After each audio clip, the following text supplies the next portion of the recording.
Assalamualaikum warahmatullahi wabarakatuh. Waalaikumsalam. Waalaikumsalam warahmatullahi wabarakatuh.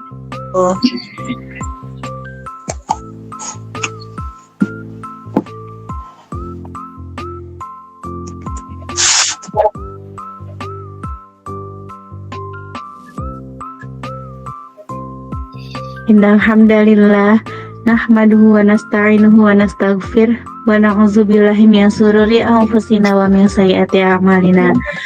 Rabbi shrah li sadri wa yassir li amri wa hlul 'uqdatam lisani yafqahu qawli Fattahu alim.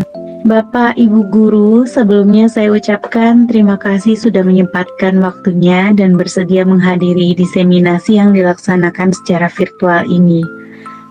Bapak Ibu, saya berbicara di sini bukan untuk menggurui, tetapi kebetulan saya mendapat informasi lebih dulu mengenai penerapan budaya positif di sekolah melalui pendidikan guru penggerak yang sudah saya ikuti selama kurang lebih 2 bulan ini.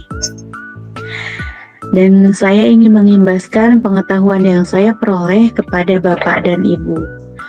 Mohon izin untuk share screen ya Bapak Ibu.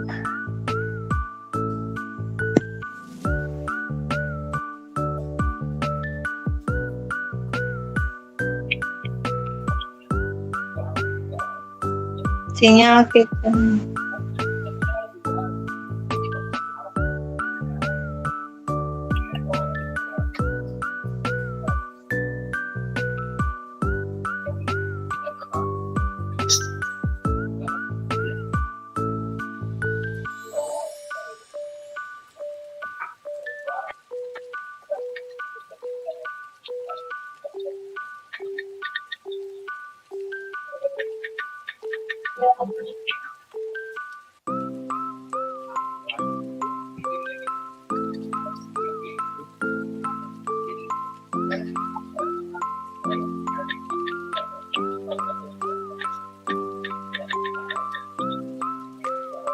Sudah muncul Bapak Ibu?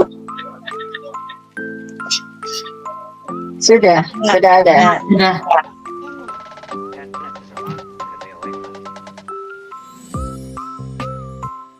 Baik Bapak Ibu, materi yang akan saya sampaikan pada malam hari ini adalah mengenai penerapan budaya positif.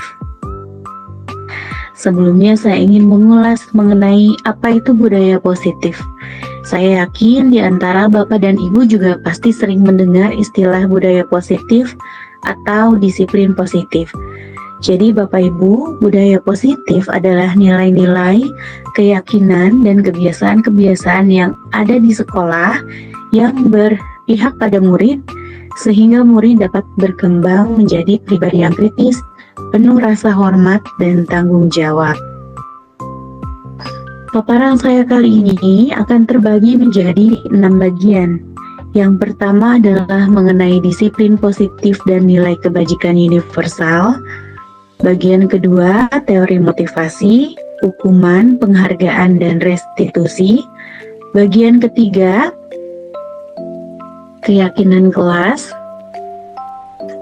Bagian keempat, kebutuhan dasar manusia dan dunia berkualitas. Bagian kelima, 5 posisi kontrol. Dan bagian keenam adalah mengenai segitiga restitusi.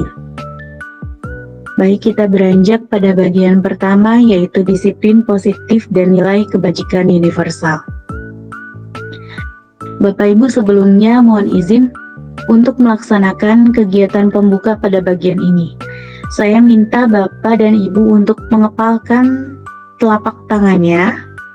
Anggaplah di dalam kepalan tangan Bapak dan Ibu terdapat hal yang sangat berharga yang ingin Bapak dan Ibu lindungi. Jika saya meminta Bapak dan Ibu untuk membuka kepalan tangan tersebut, akankah Bapak dan Ibu membukanya? Saya memohon kesediaan salah satu peserta untuk menanggapi. Jika berkenan, silakan raise hand.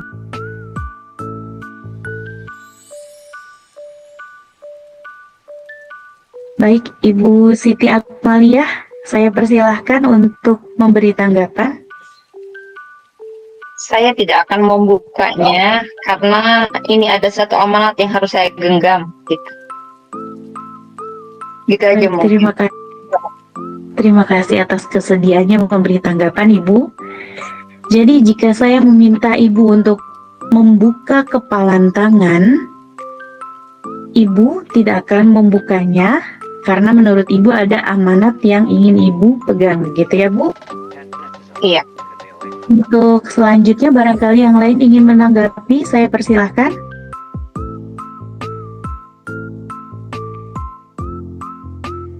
Cukup?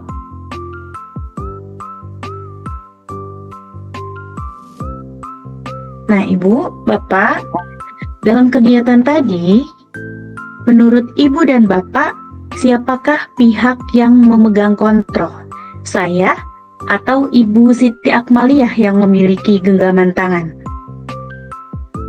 Yang memiliki genggaman tangan. Ya, betul. Jadi, Bapak Ibu, inilah contoh penerapan choice theory atau teori pilihan. Setiap individu memiliki hak untuk menentukan pilihan tanpa dipengaruhi oleh faktor eksternal. Jikapun tadi saya memaksa Ibu Siti Akmaliyah untuk membuka dengan cara mengancam atau merayu, bahkan menggelitiki, Ibu Siti Akmaliyah mungkin saja memilih untuk tetap mengepalkan tangannya. Kenapa? Karena hal tersebut merupakan pilihan yang dipilih Ibu Siti Akmaliyah.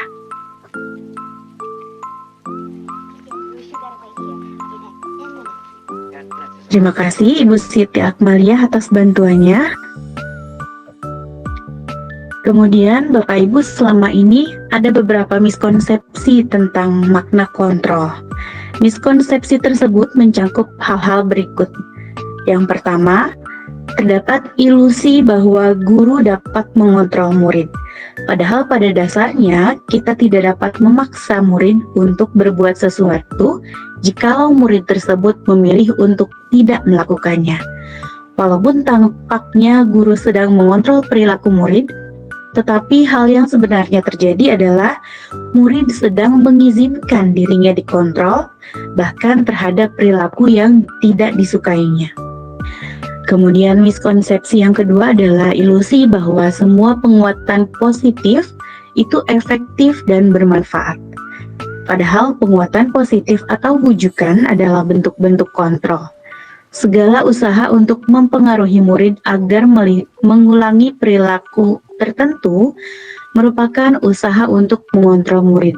Dan dalam jangka waktu tertentu, kemungkinan murid akan menyadarinya dan mencoba untuk menolak bujukan kita, atau bisa jadi murid menjadi tergantung pada pendapat guru untuk berusaha. Miskonsepsi yang ketiga adalah ilusi bahwa kritik akan membuat orang merasa bersalah dan menguatkan karakter. Padahal, menggunakan kritik dan rasa bersalah untuk mengontrol murid merupakan awal pembentukan identitas gagal. Murid akan menilai buruk dan negatif terhadap dirinya sendiri. Keempat, terdapat ilusi bahwa orang dewasa memiliki hak untuk memaksa. Banyak orang dewasa yang percaya bahwa mereka memiliki tanggung jawab untuk membuat murid-murid berbuat hal-hal tertentu. Padahal memaksa untuk melakukan hal tertentu tidak akan efektif untuk jangka panjang. Bapak Ibu, itulah miskonsepsi makna kontrol yang selama ini kita pahami di lingkungan pendidikan. Selanjutnya, mari kita kaji kembali makna disiplin yang selama ini kita pahami. Jika berkenan, saya minta salah satu peserta untuk menjawab. Ketika mendengar kata disiplin, apa yang muncul di benak Bapak dan Ibu? Apakah ada yang berkenan untuk memberikan jawaban? Baik, Ibu Siti Akmaliyah. Iya, saya persilakan Ibu Siti Akmaliyah. Kalau mendengar kata disiplin, biasanya kita lebih cenderungnya ke harus datang tepat waktu, kemudian kita harus taat, harus patuh, dan ujung-ujungnya ketika tidak disiplin maka ada efeknya, atau nanti akan kena hukuman lah kayak gitu. Itu mungkin. Ya, terima kasih Bu Akmalia. Berarti ketika kita mendengar kata disiplin, otomatis yang muncul di pikiran kita adalah ketidaknyamanan. Betul ya Ibu? Ya, betul sekali. Terima kasih Bu Akmalia atas jawabannya. Nah Bapak Ibu, dalam budaya kita makna disiplin seringkali memang dikaitkan dengan kepatuhan dan ketidaknyamanan. Ki Hajar Dewantara menyatakan bahwa disiplin seharusnya bersifat self-disiplin, atau dengan kata lain disiplin ini merupakan kontrol diri. Dan kali ini saya akan memaparkan konsep disiplin positif dan nilai kebajikan universal. Disiplin positif merupakan pendekatan dalam memanajemen perilaku dengan tujuan menanamkan motivasi intrinsik pada murid untuk menghargai dirinya sendiri dengan nilai-nilai yang dipercaya. Jadi dalam disiplin positif ini, seorang murid harus paham betul alasan mengapa mereka mengikuti suatu aturan sehingga motivasi intrinsik akan terbentuk dan murid bisa bertanggung jawab terhadap semua perilakunya karena mereka meyakini nilai kebajikan universal yang mendasari perilaku mereka. Apa sih yang dimaksud nilai kebajikan universal itu? Nah Bapak Ibu, nilai kebajikan universal merupakan nilai-nilai yang disepakati bersama dan menjadi payung besar atau fondasi dari sikap dan perilaku yang ditampakkan. Nilai kebajikan ini adalah sifat-sifat positif yang merupakan tujuan mulia yang dicita-citakan. Contoh nilai kebajikan universal yang selama ini kita terapkan di sekolah adalah profil pelajar Pancasila yang berisi sifat-sifat positif, diantaranya beriman, bertakwa kepada Tuhan Yang Maha Esa dan berakhlak mulia, mandiri, bernalar kritis, berkebinekaan global, bergotong royong, dan kreatif. Nah Bapak Ibu, beranjak pada bagian kedua dari paparan ini, yaitu teori motivasi, hukuman, penghargaan, dan restitusi. Terlebih dahulu saya akan paparkan secara singkat mengenai motivasi. Jadi setiap perilaku manusia pasti terdapat motivasi yang mendasarinya. Motivasi tersebut dibagi ke dalam 3 bagian besar. Yang pertama, untuk menghindari ketidaknyamanan atau hukuman. Yang kedua, untuk mendapatkan imbalan atau penghargaan dari orang lain. Yang ketiga, untuk menjadi orang yang mereka inginkan dan menghargai diri sendiri dengan nilai yang dipercaya. Dari ketiga motivasi ini, nomor 1 dan 2 merupakan motivasi ekstrinsik dan nomor 3 merupakan motivasi intrinsik yang diharapkan tumbuh dalam diri murid di sekolah. Saya akan memaparkan secara singkat perbedaan hukuman, konsekuensi, dan restitusi.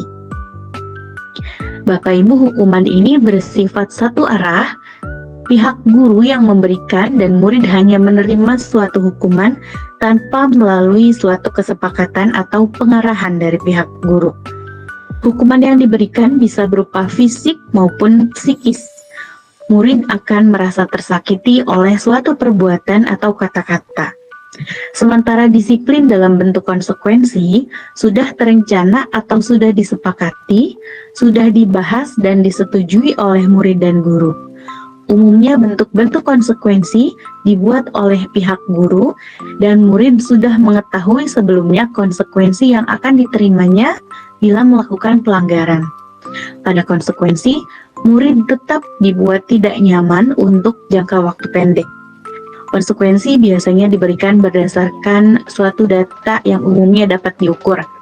Misalnya, setelah 3 kali tidak mengerjakan tugas, murid A akan mendapatkan teguran dan akan mendapatkan tugas tambahan sebagai ganti waktu pengerjaan tugasnya yang ditinggalkan.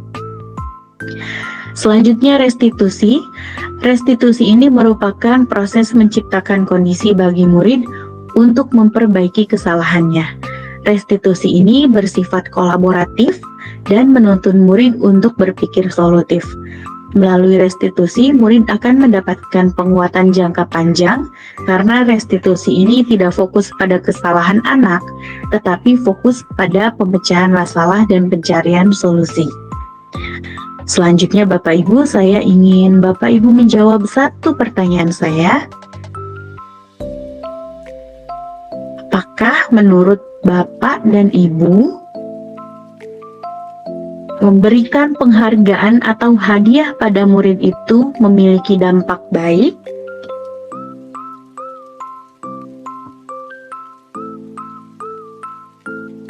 Silahkan Ibu Yanti.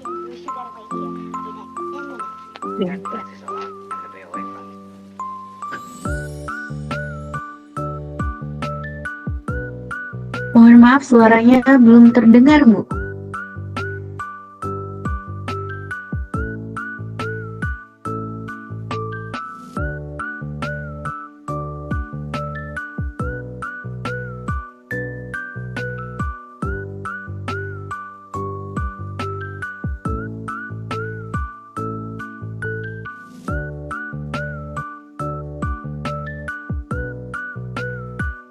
Tampaknya Ibu Yanti mengalami kendala dengan suara. Untuk itu saya persilakan kepada Ibu Siti Akmaliyah untuk memberikan jawaban. Saya coba jawab ya, Bu. Kalau menurut pendapat saya, pada awalnya baik ya, Iya. tapi kita jangan terlalu sering. Nah, ya biasanya ada efek yang lebih gitu. Seperti apa ya? Dengan penghargaan atau dengan pujian itu biasanya kadang membuat si anak itu jadi tinggi hati gitu ya, ada besar kepala, jadi efeknya kurang baik sebenarnya. Tapi kalau untuk memotivasi, kita boleh memberikan penghargaan, asal jangan terlalu berlebih gitu. Itu pun harus dengan bimbingan kita secara kontinu gitu ya, jangan lepas ketika misalkan kita di kelas ada anak yang punya prestasi lebih, kita tetap mengasih support ke dia dengan memberikan penghargaan ini, tapi dengan diimbangi dengan bahasa kita di belakangnya, tolong ya tingkatkan prestasi gitu, tapi dengan ini jangan sampai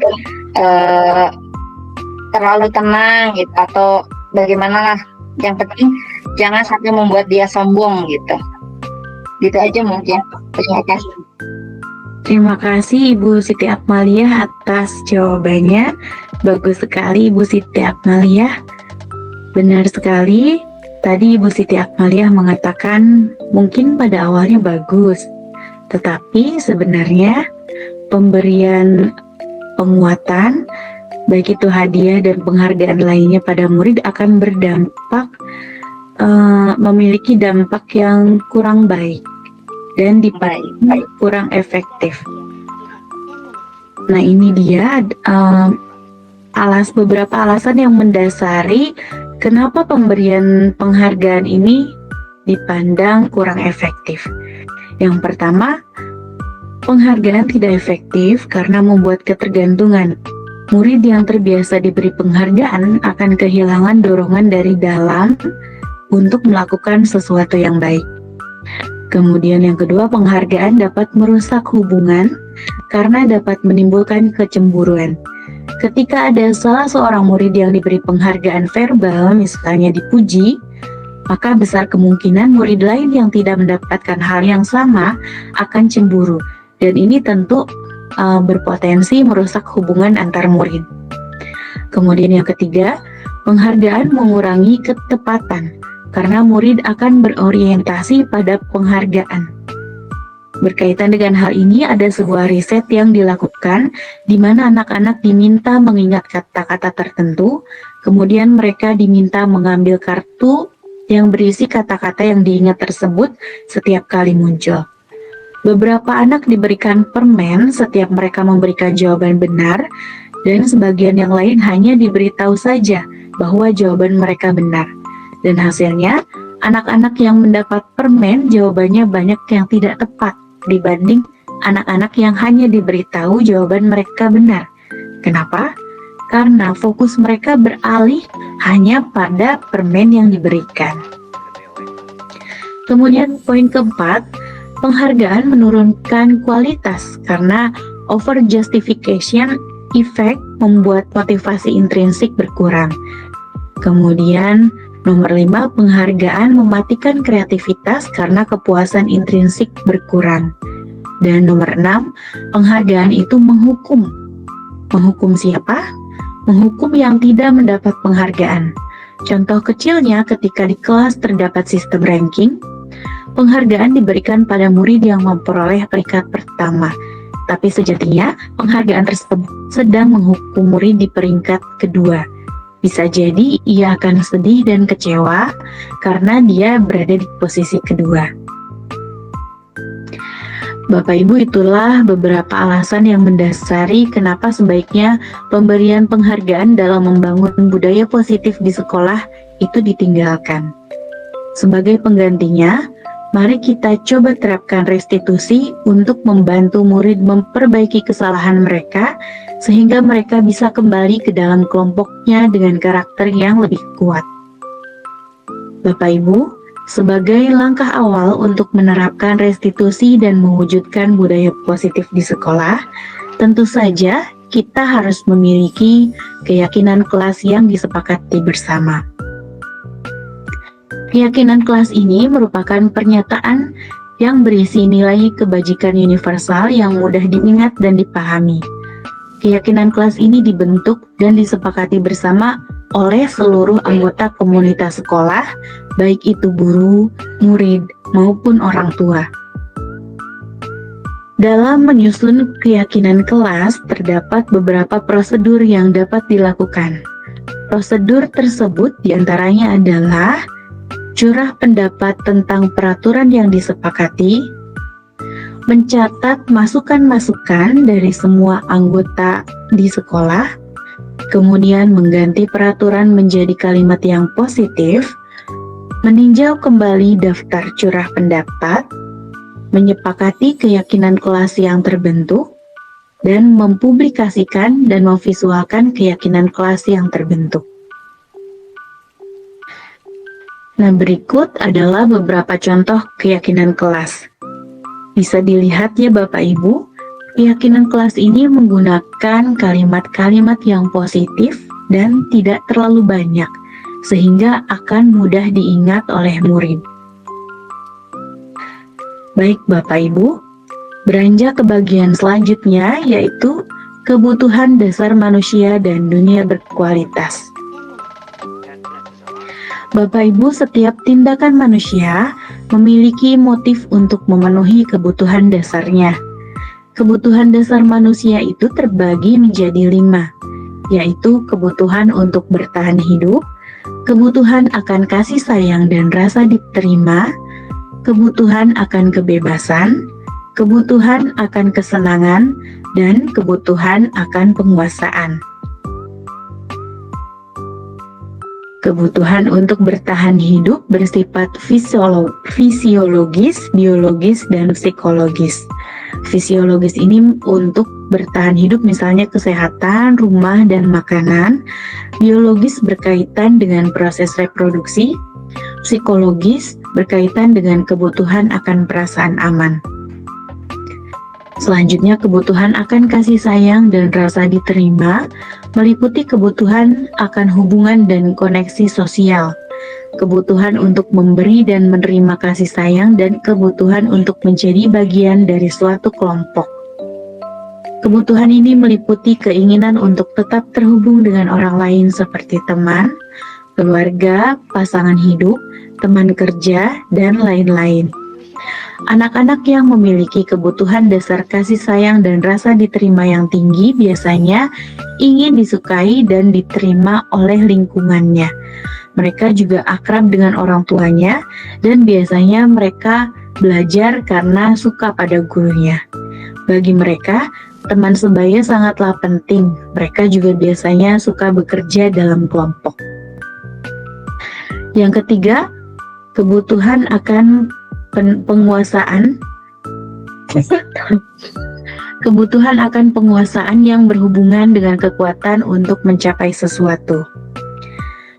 Menjadi kompeten, menjadi terampil, diakui atas prestasi dan keterampilan, didengarkan dan memiliki rasa harga diri. Kebutuhan ini meliputi keinginan untuk dianggap berharga, bisa membuat perbedaan, bisa membuat pencapaian, kompeten, diakui, dihormati. Ini meliputi self-esteem dan keinginan untuk meninggikan pengaruh. Anak-anak yang memiliki kebutuhan dasar akan penguasaan yang tinggi biasanya selalu ingin menjadi pemimpin. Mereka juga suka mengamati sebelum mencoba hal baru dan merasa kecewa bila melakukan kesalahan. Mereka juga biasanya rapi dan sistematik dan selalu ingin mencapai yang terbaik. Keempat, kebutuhan akan kebebasan. Kebutuhan ini adalah kebutuhan akan kemandirian, otonomi, memiliki pilihan, dan mampu mengendalikan arah hidup seseorang. Anak-anak dengan kebutuhan kebebasan yang tinggi menginginkan pilihan. Mereka perlu banyak bergerak, suka mencoba-coba, dan tidak terlalu terpengaruh orang lain, dan senang mencoba hal baru yang menarik. Yang kelima, kebutuhan akan kesenangan. Kebutuhan ini adalah kebutuhan untuk mencari kesenangan, bermain dan tertawa, dan anak-anak dengan kebutuhan dasar kesenangan yang tinggi biasanya ingin menikmati apa yang ia lakukan. Mereka juga biasanya berkonsentrasi tinggi saat mengerjakan hal yang disenangi. Bapak Ibu, kita harus memahami bahwa setiap orang akan memenuhi kebutuhan dasar hidupnya dengan berbagai cara. Begitupun dengan murid. Murid bisa saja berusaha memenuhi kebutuhan dasar hidupnya dengan cara yang negatif. Seorang murid yang melanggar aturan sekolah bisa jadi dia sedang berusaha memenuhi salah satu kebutuhan dasarnya dengan cara yang kita pandang negatif. Tugas kita sebagai seorang guru adalah mengarahkan dan menuntun agar murid dapat memenuhi kebutuhan dasar hidupnya dengan cara yang positif dan sesuai dengan nilai-nilai yang diyakini. Bapak Ibu, saya memiliki 2 contoh kasus. Bisakah Bapak dan Ibu menyebutkan kebutuhan dasar apa saja yang tidak terpenuhi pada anak dalam kasus 1 dan kasus 2 yang saya tampilkan?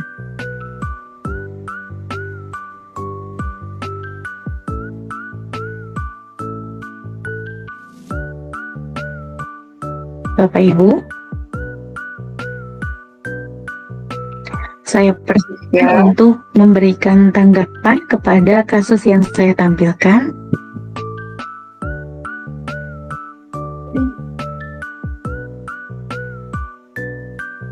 Boleh saya menanggapi?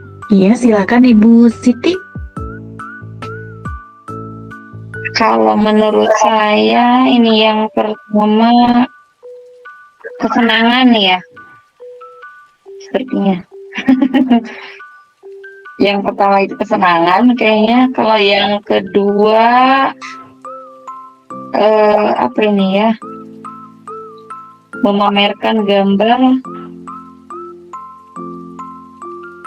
apa ini ya, pengakuan apa sih, apa ya, benarkah ini Bu? Ya, Saya kurang paham ini. untuk kasus pertama tepat sekali Ibu Siti. Kasus yang ditampilkan di nomor 1 itu, Azka sedang berusaha untuk Azka tidak terpenuhi kebutuhan akan kesenangan. Dan untuk kasus kedua, Raka tidak terpenuhi kebutuhannya pada penguasaan. Penguasaannya. Iya. Ya. Terima kasih untuk penjelasannya. Terima kasih Ibu Siti atas tanggapannya. Ibu Siti ini aktif sekali ya. Terima kasih. Karena saya banyak yang nggak ngerti ini, jadi sangat bersemangat menyimak. Terima kasih Bu ilmunya. Terima kasih Ibu Siti. Nah, selanjutnya Bapak Ibu, saya akan memaparkan mengenai dunia berkualitas. Jadi dunia berkualitas itu adalah tempat khusus dalam pikiran, tempat menyimpan gambaran representasi dari semua yang diinginkan. Bisa berisi orang-orang atau hal-hal terbaik dalam hidup yang membuat kita merasa senang dan membuat kebutuhan dasar terpenuhi. Dr. William Glasser menyebut bahwa dunia berkualitas seperti semacam album foto, sehingga isinya tidak akan terlalu banyak, hanya akan terdiri dari beberapa hal saja yang sangat signifikan dan benar-benar terbaik dalam hidup. Murid kita juga mempunyai gambaran dunia berkualitas mereka. Tentunya sebagai guru, kita ingin mereka memasukkan hal-hal yang bermakna dan nilai-nilai kebajikan yang hakiki ke dalam dunia berkualitas mereka. Bila guru dapat membangun interaksi dan memberdayakan serta memerdekakan murid, maka murid akan meletakkan dirinya sendiri sebagai individu yang positif dalam dunia berkualitas karena mereka menghargai nilai-nilai kebajikan. Selanjutnya, Bapak dan Ibu, saya akan memaparkan 5 posisi kontrol yang bisa kita jalani sebagai seorang guru dalam menghadapi permasalahan yang berkaitan dengan murid. Kelima posisi kontrol tersebut adalah penghukum, pembuat merasa bersalah, teman, pemantau, dan manajer. Bapak Ibu, berikut contoh kalimat yang akan digunakan kelima posisi kontrol dalam menghadapi kesalahan murid. Untuk posisi kontrol penghukum, biasanya tanpa menanyakan alasan terlebih dahulu, tapi berkata, "Hormat pada bendera selama 1 jam." Dengan kata-kata yang keras, yang tegas begitu. Kemudian kalimat yang diucapkan oleh pembuat merasa bersalah, "Berapa kali ibu atau bapak harus memberitahu kamu, kamu selalu saja mengecewakan ibu dan bapak." Nah, kalimat ini diucapkan dengan tujuan untuk membuat murid merasa bersalah. Kemudian kalimat yang diucapkan oleh posisi kontrol sebagai teman bisa, "Ayo dong, ikuti aturan sekolah. Tolong bantu ibu atau bapak ya. Sekali ini saja.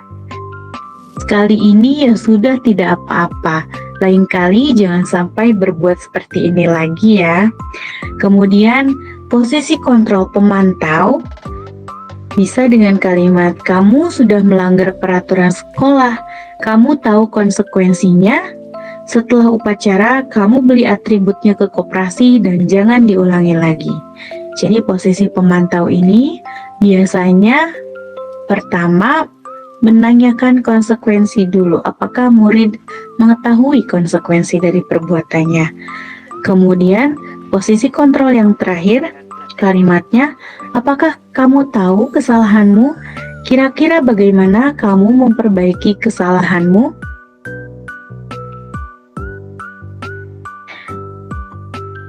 Nah, Bapak Ibu, dari kalimat-kalimat tersebut, menurut Bapak dan Ibu, manakah posisi kontrol yang dianggap paling ideal untuk dikatakan pada murid ketika murid melakukan kesalahan?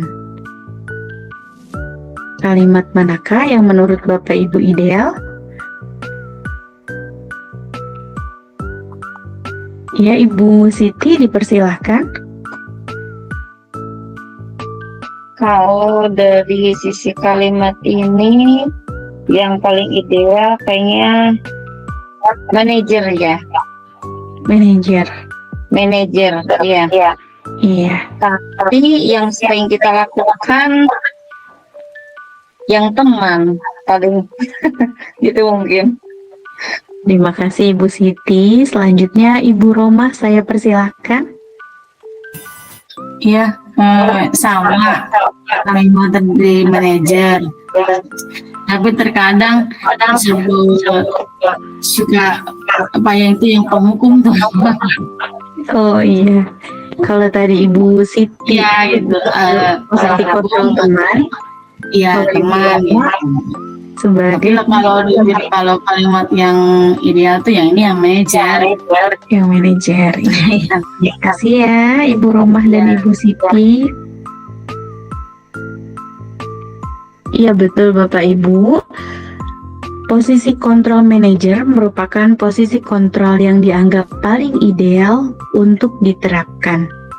Posisi kontrol manager akan mendukung murid agar dapat menemukan solusi atas permasalahannya sendiri. Murid akan diajak untuk menganalisis kebutuhan dirinya dan kebutuhan orang lain. Seorang manajer telah memiliki keterampilan di posisi teman maupun posisi pemantau. Dengan demikian, bisa jadi di waktu-waktu tertentu, manajer kembali kepada posisi teman atau pemantau bila hal tersebut diperlukan. Bapak Ibu, menerapkan posisi kontrol sebagai manajer dalam menanamkan budaya dan disiplin positif pada murid perlu mengacu kepada restitusi. Penerapan restitusi di sekolah dapat dilakukan dengan 3 tahapan dalam segitiga restitusi. Ketiga tahapan tersebut adalah menstabilkan identitas, validasi tindakan yang salah, dan menanyakan kejadian. Berikut contoh kalimat-kalimat yang dapat diucapkan guru dalam tahap segitiga restitusi. Saya yakin Bapak dan Ibu juga pasti pernah mengatakan kalimat-kalimat berikut, tetapi Bapak dan Ibu mungkin belum mengetahui bahwa sikap dan kalimat yang Bapak Ibu ucapkan merupakan bagian dari tahapan segitiga restitusi. Di tahap menstabilkan identitas, kalimatnya, berbuat salah itu wajar, tidak ada manusia yang sempurna, ibu atau bapak juga pernah melakukan itu. Itu contoh kalimatnya. Kemudian di validasi tindakan yang salah, contoh kalimatnya, kamu pasti punya alasan mengapa melakukan itu. Padahal, kamu bisa melakukan yang lebih buruk dari ini ya. Kamu patut bangga karena telah melindungi sesuatu yang penting buatmu. Kemudian di tahap menanyakan keyakinan, contoh kalimatnya, apa keyakinan kelas kita? Nilai-nilai apa yang telah disepakati bersama? Seperti apa gambaran sebuah kelas yang ideal menurut kamu? Nah, Bapak Ibu, selanjutnya, di penghujung paparan ini, izinkan saya untuk menayangkan contoh penerapan segitiga restitusi di kelas saya.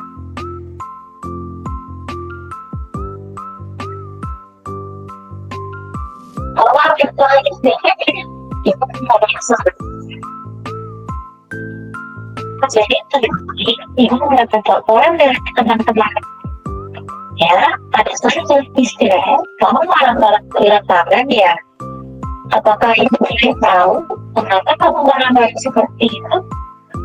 Saya nggak tahu. Nanti kalau istirahat,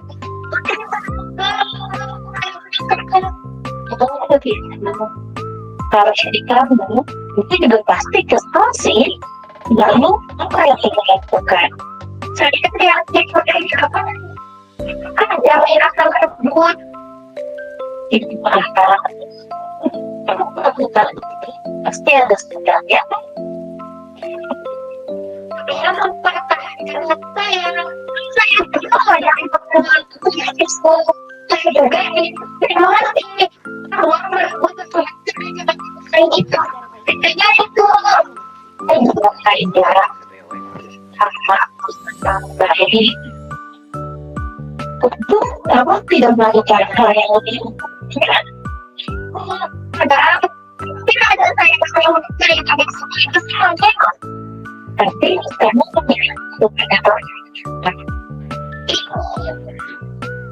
Baik kita tidak tahu yang akan kita akan menunggu tindakan medis sesuai dan tidak besar. Tindakan kesalahan tidak sesuai dengan kelas. Yang tidak wajar tidak sesuai dengan tindakan tersebut. Saya telah menganggap dari yang dapat semua orang pasti akan melakukan kesalahan. Jadi menghargai orang lain itu penting atau tidak? Orang lain itu penting agar kita merasanya bisa semangat. Iya, setuju. Lalu saat sedangkan kita ditekan, apa sebenarnya kita lakukan? Ya, saya manusia bersedia selesaikan masalah dengan tenang secara baik. Syukur Allah, aku sudah memahaminya. Jadi sekarang, bagaimana cara untuk memperbaiki masalah ini? Minta maaf kepada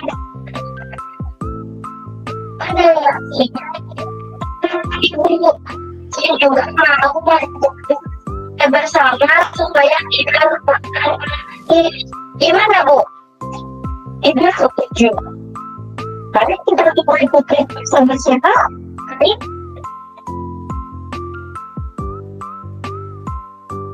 Nah, Bapak Ibu, alhamdulillah konsep inti budaya positif sudah selesai saya sampaikan. Saya memohon maaf yang sebesar-besarnya atas segala kekurangan, kekhilafan, dan kata-kata yang kurang berkenan. Semoga apa yang kita pelajari hari ini dapat menjadi bekal kita untuk menerapkan budaya dan disiplin positif di sekolah kita. Sebelum saya akhiri, saya ingin memberi kesempatan kepada Bapak dan Ibu untuk mengutarakan perasaannya setelah mengikuti kegiatan diseminasi ini. Atau boleh juga jika ada di antara Bapak dan Ibu yang ingin bertanya. Saya persilahkan.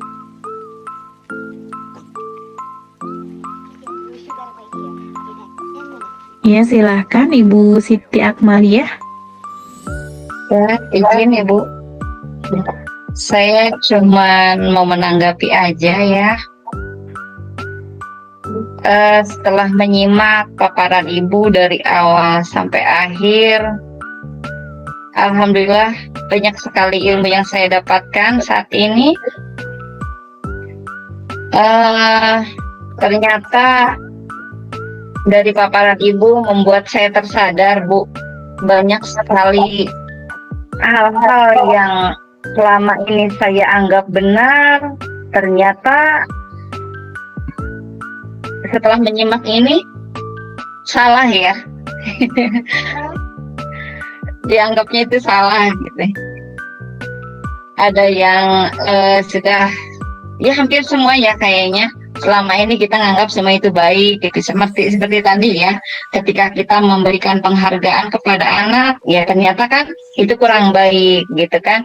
Kemudian hal apalagi tadi ya, pokoknya banyak hal deh yang semua ini pokoknya banyak menyadarkan saya. Semoga kedepannya saya akan lebih baik lagi gitu.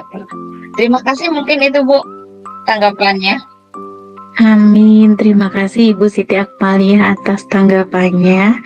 Sama seperti Ibu Siti pada awalnya juga saya memang menganggap bahwa penghargaan atau reward itu merupakan hal yang baik untuk memacu munculnya motivasi pada anak begitu.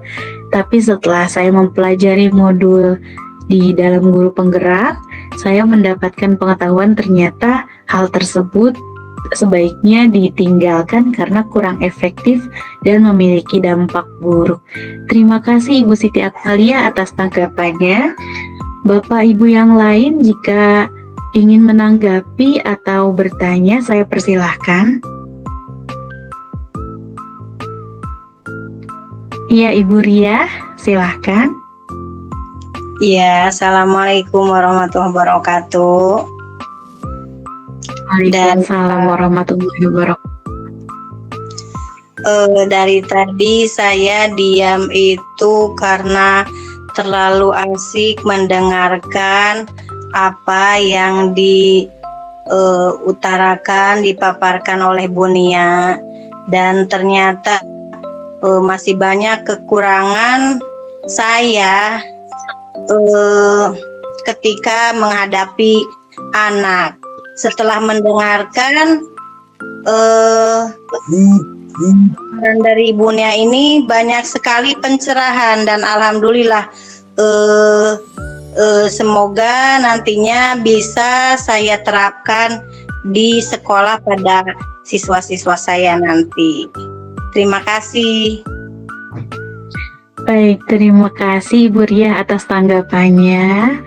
Semoga kita semua dapat menerapkan ilmu yang kita pelajari hari ini untuk membentuk budaya positif di sekolah kita, ya Ibu Bapak.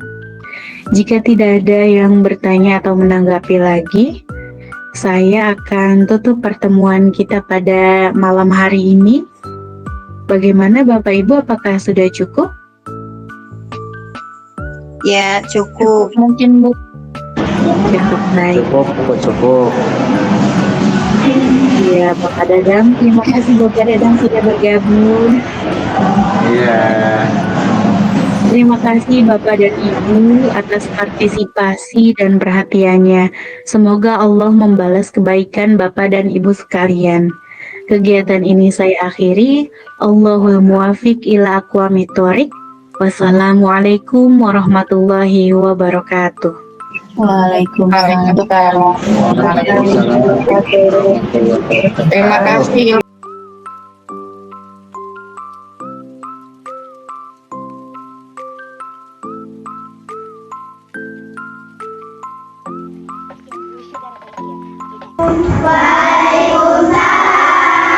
Selamat siang anak-anak. Siang.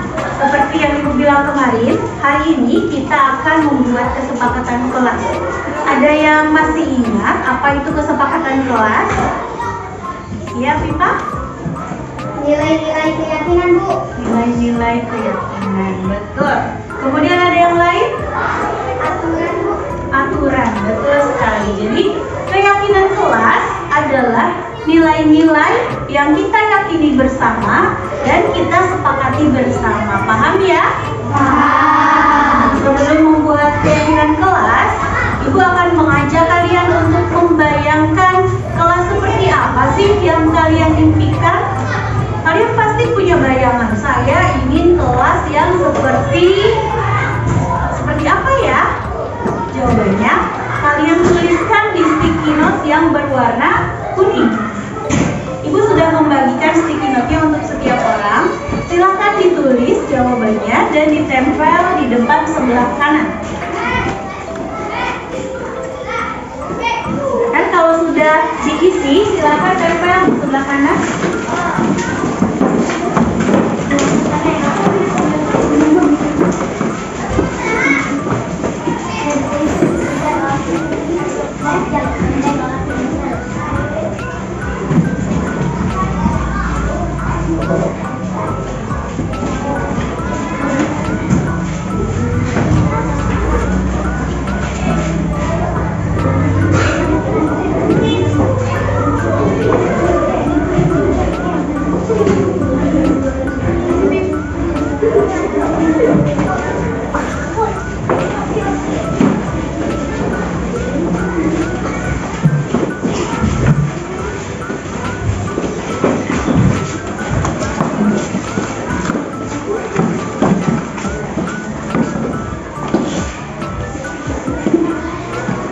Baik, semuanya sudah menempelkan.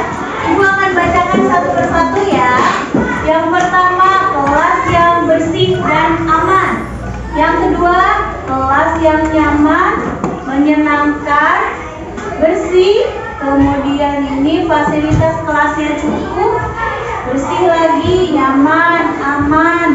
Kelas yang damai, kelas yang nyaman, aman, damai, menyenangkan, tertib, menyenangkan, tertib, damai, yang tertib, tertib.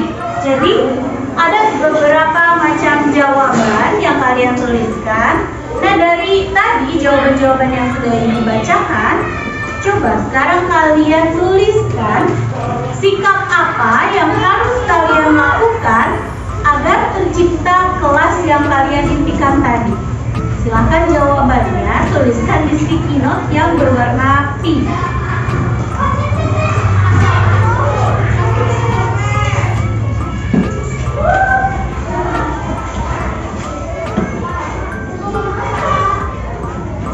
Baik, kalau sudah, silakan tempel di kotak yang di sebelah kiri.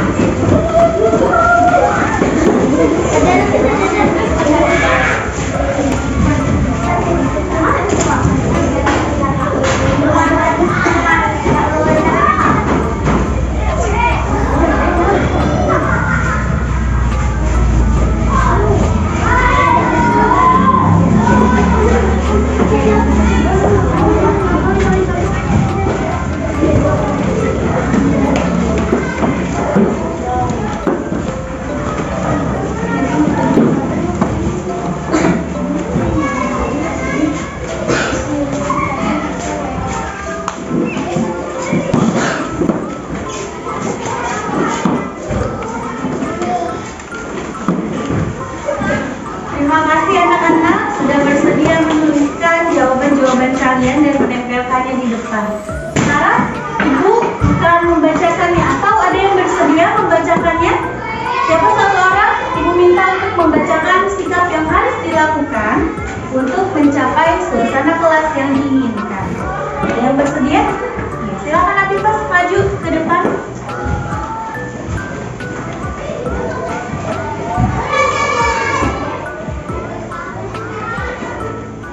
Tidak boleh membuang sampah sembarangan. Coba menghadap ke temannya sambil dibaca satu persatu ya.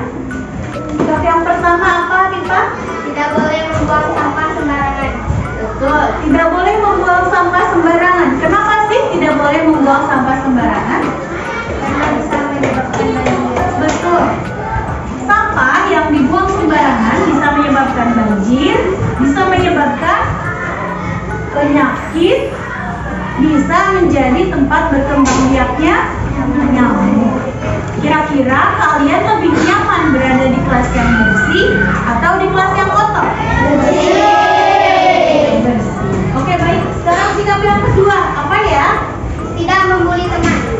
Tidak membuli teman. Kira-kira apa yang akan kita alami jika kita membuli teman? Apa yang akan kita rasakan? Sakit hati. Ketika kita dibully oleh teman, pasti kita akan sakit hati, akan sedih. Menurut kalian, tadi dua sikap tadi, menjaga kebersihan dan tidak membuli teman, penting untuk dilakukan atau tidak ya? Penting. Kemudian sikap ketiga apa? Tidak bertengkar dengan sesama teman. Tidak bertengkar dengan sesama teman. Karena kalau kita bertengkar, maka kita akan, ketika kita bertengkar, apa yang akan kita rasakan? Sakit, karena dipukul mungkin. Kemudian kita juga akan merasa kesal. Apakah kalian senang ketika merasa kesal? Ya. Baik, terima kasih Afifah. Silakan duduk kembali. Satu orang selanjutnya yang membaca sikap yang harus dilakukan. Ada yang bersedia? Silakan mengangkat tangan jika bersedia. Iya Putri, silakan maju.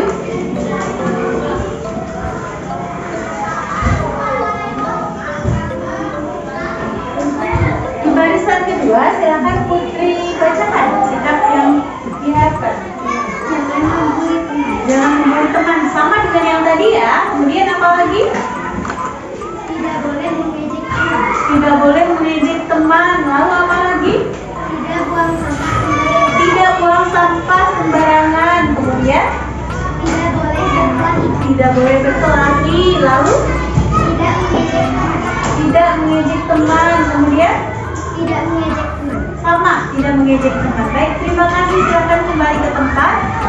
Nah, selanjutnya dari laki-laki, aku minta satu orang untuk membacakan sikap apa yang harus dilakukan agar tercipta kelas yang kita impikan. Silakan Raka. Ya. Ibar. Dadi, oh Dadi, silakan Dadi. Baca tadi sudah sampai sini, sekarang yang ini. Ada perekam ya. Yang ini dibaca. Datang tepat waktu. Datang tepat waktu. Tidak boleh membuang sampah sembarangan. Ya, kemudian Tidak boleh mengejek teman. tidak boleh mengejek teman, Tidak menyukai. tidak menyontek, tidak membuli teman, lalu jangan mencoret-coret meja. Ini masih ada yang baru. Ini apa ya? Tidak boleh membuang sampah sembarangan. Yang terakhir ini tidak boleh membuang sampah sembarangan. Baik, terima kasih Dadi. Nah, anak-anak, tadi sudah kalian baca, sudah kalian tuliskan juga sikap-sikap yang harus kalian lakukan ketika di kelas. Sekarang ibu tanya, dari beberapa sikap yang disebutkan tadi, ada yang berkaitan dengan kebersihan? Adakah? Tidak. Kita tarik garis besarnya yang berkaitan dengan kebersihan. Kemudian tadi yang membuli teman, bertengkar dengan teman. Berarti kita harus saling menghargai, betul. Saling menghargai. Kemudian kita juga harus melaksanakan tugas dengan baik. Kemudian kita harus apa lagi ya? Coba sekarang Ibu minta dari sikap-sikap yang tadi sudah kita tuliskan, kalian buat keyakinan kelas dengan nilai-nilai saling menghargai, saling menghormati, menjaga kebersihan, dan melaksanakan tugas dengan baik. Silakan tuliskan keyakinan kelasnya. Sudah? Sudah. Baik, kalau sudah, sekarang kalian tempelkan satu persatu ya. Ibu minta dari sebelah sini dulu. Jangan. Silakan. Majukan dia di pandai. Tempelkan. Kemudian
menghargai sesama.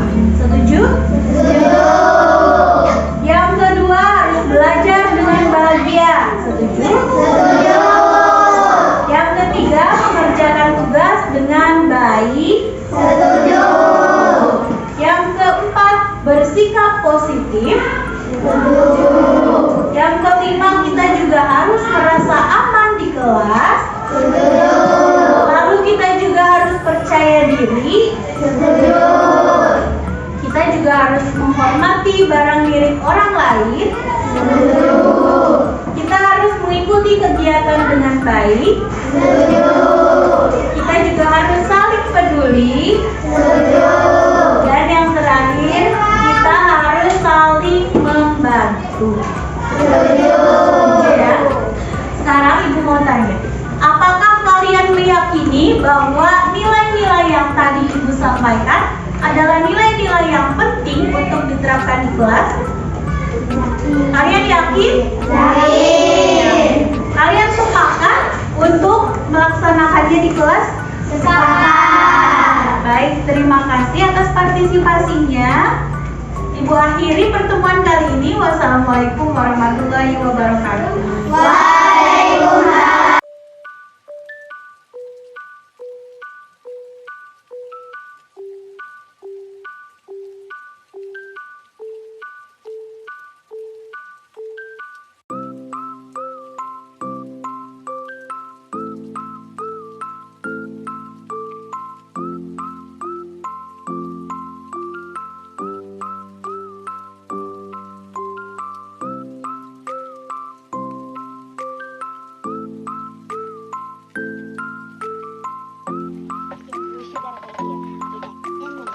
Dan